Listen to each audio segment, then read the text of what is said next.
here we have a roll support. So it has a one reaction, which is RB. So for our angle here, so this would be our y component, and this is our x component. So therefore, if 30 is 30 today, 30 would be today, and here is 60.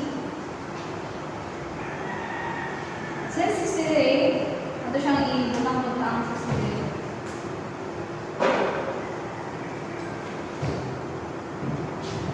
So for our x component, we only use the 30 angle.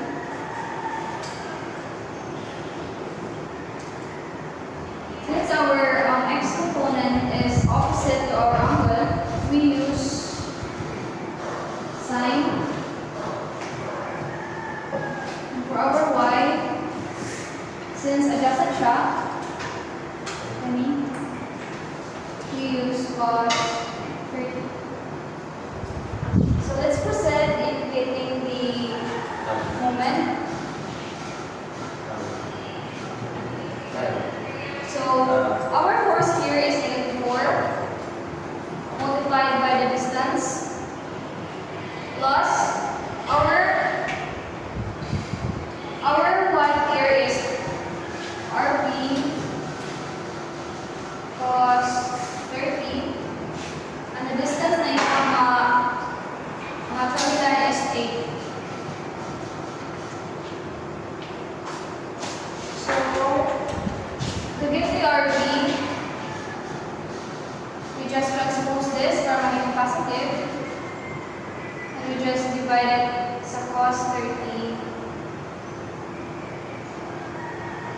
times 8. So there's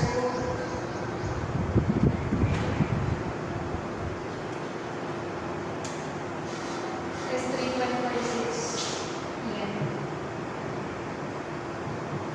And getting our summation of f of x.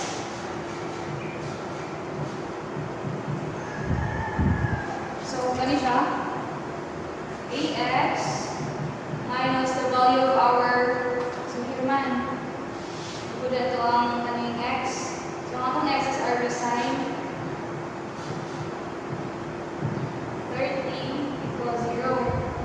So ax, and we already know the value of RB, so ako lang siya is altitude, which is 3.46 sine 30.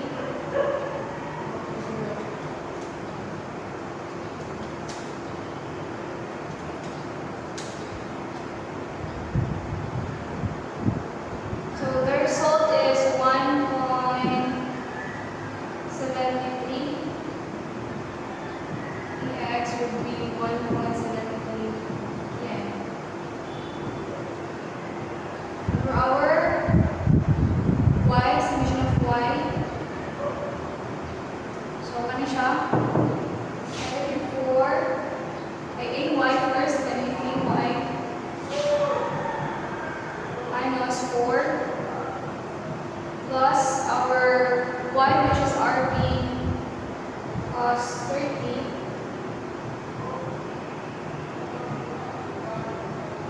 So sa teacher nang yan pa nato ang value sa RB, which is 3.46 cos 30.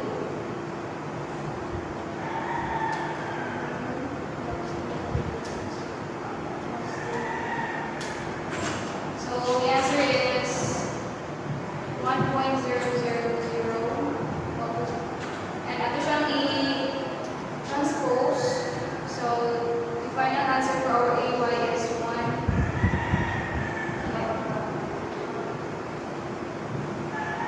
So this is the reaction for our B.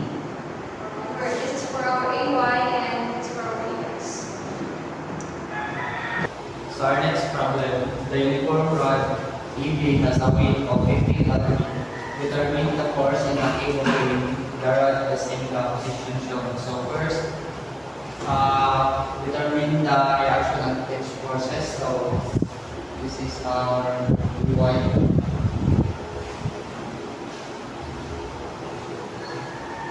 This is our gas.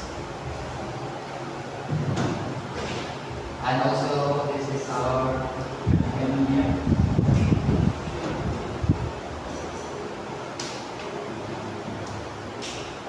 And this force is the Kevin NLC.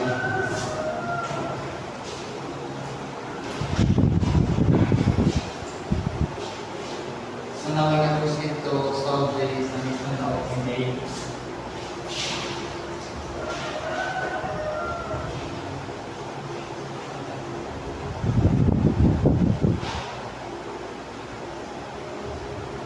So negative 15 times 2.5 cos 40 minus NB.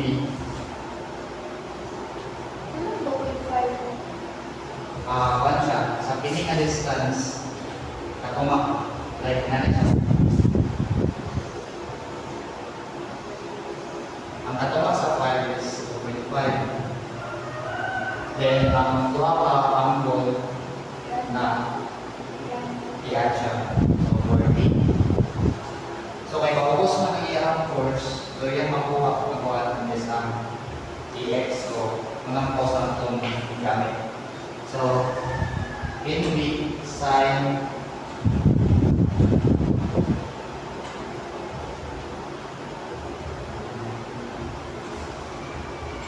so NB 5 sine 40.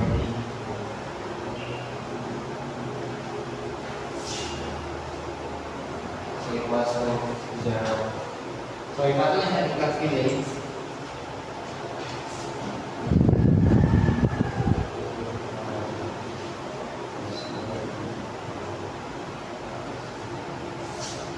Negative 28.73. 5 sine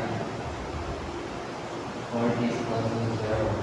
So, ang atong NB is 28.73. I-divide na ito siya.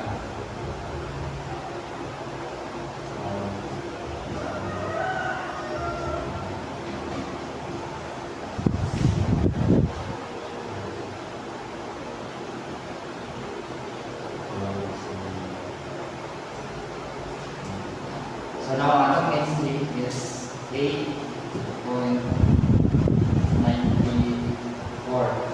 Kelvin. So now, pwede na tayo mag-proceed sa Fx. So, summation of Fx equals to 0. So, kanya siya line. Na-consider na ito lang siya ng x. Kaya siya yung force area. So, P cos 10 minus NB.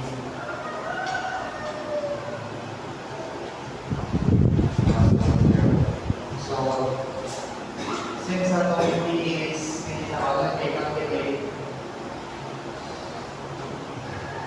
0. And our NB is 8.94. So, ang atong P equals to 8.94.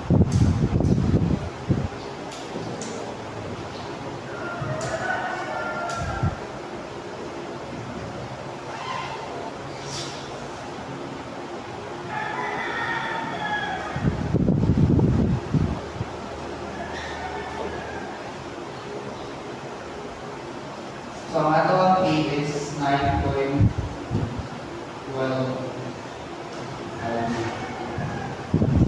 So, pwede na tayo mag-proceed sa summation of Fy.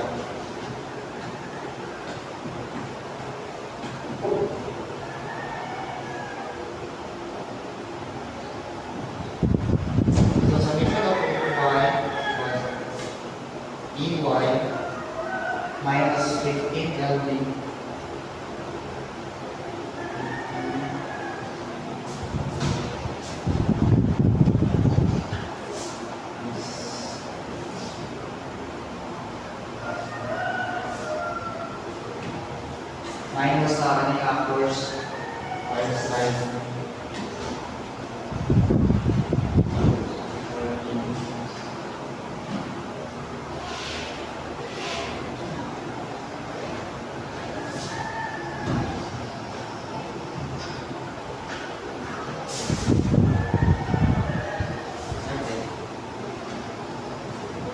Ini din na course din ba na ako.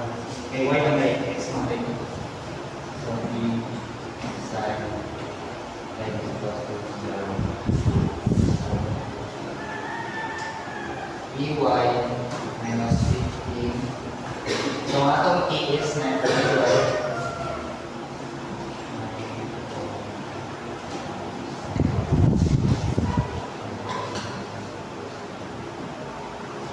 So, EY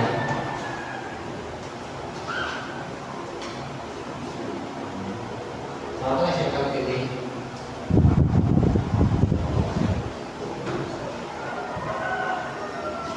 One point 50, so 1.58, 1.0. So, ang atong EY, okay, ito siya, divide, ini siya, 1.8.